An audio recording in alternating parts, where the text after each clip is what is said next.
Hoy tenemos el placer de tener como invitado en el Real Instituto Elcano al profesor Nuno Severiano Teixeira, que es profesor de la Universidad de Nova de Lisboa y director de nuestro instituto hermano, el Instituto Portugués de Relaciones Internacionales IPRI. Y aprovechando la circunstancia de la reciente celebración del 30 aniversario de la firma de la acta de adhesión de Portugal y España a la Unión Europea, quisiera que hiciera un breve balance de estos 30 años desde la perspectiva portuguesa. Breve, necesariamente. Claro. O balanço é claramente positivo. No início, quando se colocou a questão da adesão de Portugal à então Comunidade Europeia, havia duas razões principais. A primeira era a da consolidação da democracia. E a segunda, a da modernização da economia e da sociedade portuguesas.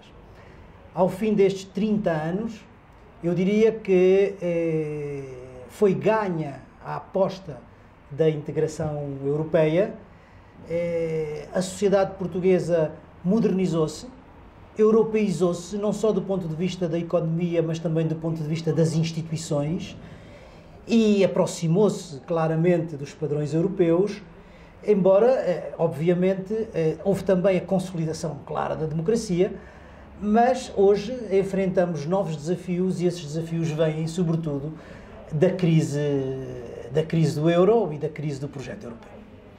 Esto nos lo compartimos completamente, ¿no? Consolidación de la democracia y modernización económica es algo que compartimos España y Portugal. Y hay un tercer elemento que creo que también compartimos, que es nuestra conexión al mundo, nuestra propia política exterior, ¿no? Cómo hemos utilizado, cómo hemos aprovechado la Unión Europea para mejorar ese vínculo, que en el caso de España claramente tiene que ver con su tradicional relación con América Latina y con el Mediterráneo. En Portugal es parecido, pero tiene características propias. ¿Cómo se ha vivido también esa...? Sim, claramente. Esse é outro elemento que Portugal e Espanha têm em comum no seu processo de integração. É trazerem para a Europa e trazerem para a presença internacional da União Europeia o seu universalismo. No caso de Espanha, naturalmente, a sua ligação sobretudo à Iberoamérica. No caso português, a sua ligação sobretudo ao continente africano e ao Brasil. E isso é tanto mais claro quanto, durante as presidências espanholas da União Europeia e as presidências portuguesas da União Europeia, a relação com essas áreas do globo foi largamente potenciada. Por exemplo, no caso europeu, as cimeiras entre a União Europeia e a África, as cimeiras entre a União Europeia e o Brasil e a estratégia da Europa para o Brasil são um exemplo claro. Mais esse elemento que nós também compartimos com a Espanha no processo de integração.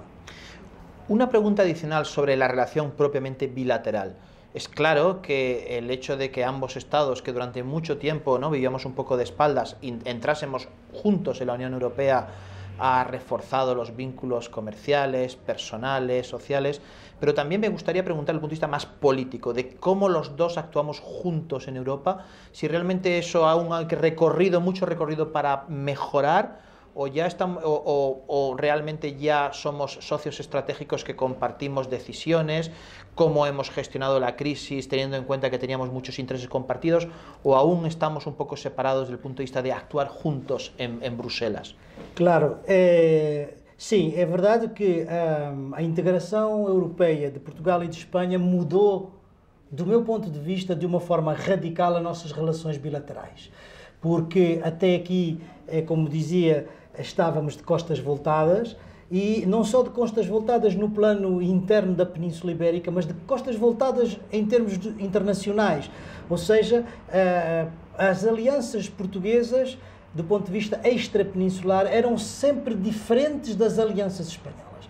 Quando a Espanha tinha como aliado Napoleão, Portugal tinha a aliança inglesa. Quando a Espanha ficava fora da NATO, Portugal entrava na NATO. Isso alterou radicalmente com a nossa integração, porque finalmente Portugal e Espanha têm as mesmas grandes alianças e a mesma presença extrapeninsular na União Europeia e na NATO. Eu creio que foi fácil a coordenação das posições europeias de Portugal e Espanha durante os 15, 20 primeiros anos da nossa integração. Até ao Tratado de Nice foi relativamente simples, porque quer do ponto de vista de Espanha, quer do ponto de vista de Portugal, o grande objetivo era o da coesão económica e social e as posições eram idênticas. Eu acho que houve um momento que alterou essa situação, que foi o Tratado de Nice, onde a questão não era a coesão económica e social, era a reforma das instituições.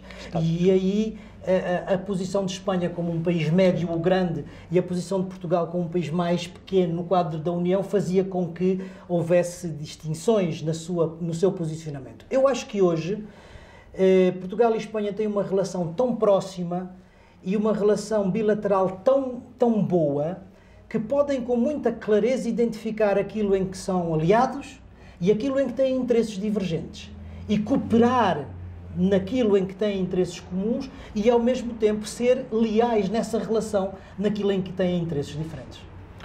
Una última pregunta más de actualidad política, pero que está muy, digamos, política doméstica, pero muy vinculada también al momento europeo, que es que ambos países estamos en un periodo cercano a próximas elecciones, y en otros países, digamos, en el conjunto de los países endeudados del sur, en fin, de Grecia, Irlanda, Italia, España, Portugal, y quizá el caso de Portugal es el que quiero preguntar porque es un poco la excepción, ¿no? El surgimiento de unas formaciones, normalmente desde la izquierda, no necesariamente euroescépticas, pero muy críticas con la gestión de la crisis, que han llegado, en el caso de Grecia ya están en el poder, y en el caso de Irlanda o España están muy fuertes partidos en las encuestas. Quizá en el caso de Portugal eso no es tanto así.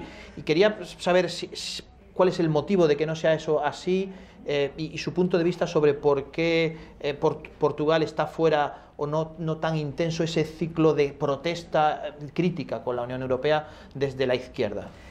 Eu creio que há dois níveis de análise. O primeiro é de que Portugal, como em quase todos os outros países da Europa do Sul, onde a austeridade foi forte, houve um decréscimo do apoio da opinião pública ao projeto europeu. Isso é claro nos eurobarómetros. Sim. E é comum a todos os nossos países.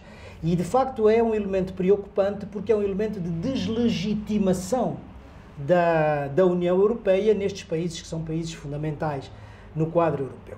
Mas há uma particularidade que tem a ver com a subida, com o crescimento dessas forças mais fora do sistema, muito críticas, que em Portugal não têm a mesma expressão que tem, por exemplo, Podemos ou Ciudadanos em Espanha, ou que teve o Beppe Grillo, assim, com todas as diferenças. Em Itália. Beppe Grillo em Itália, ou mesmo o caso Syriza na Grécia. Porquê?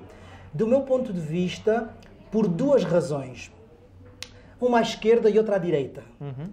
Há uma grande estabilidade no sistema político-partidário português que advém dessas duas razões. Primeiro, a permanência de um partido comunista forte que tem em torno de 10% do eleitorado e que fixa à esquerda o crescimento de outras forças dessa natureza. E à direita, porque o Partido Popular foi um partido que veio, digamos, no período da transição, fixar no quadro da democracia uma série de forças que seriam, se não fosse, antidemocráticas. E, portanto, pela neutralização dessas forças extremistas à direita e pela fixação de um partido comunista forte à esquerda, isso tem dado alguma estabilidade e tem dificultado o crescimento desses partidos que todavia existem. Bueno, pues creo que es un fantástico momento del 12 de junio recién pasado para pensar en términos ibéricos sobre el momento de la integración, el momento de la crisis. Hemos hablado de la deslegitimación política, de la crisis, pero también del balance tan positivo que ha tenido esos 30 años en nuestra democracia, en nuestra economía y en nuestra proyección exterior. Muchísimas gracias y bienvenido al Instituto Elcano. Un placer.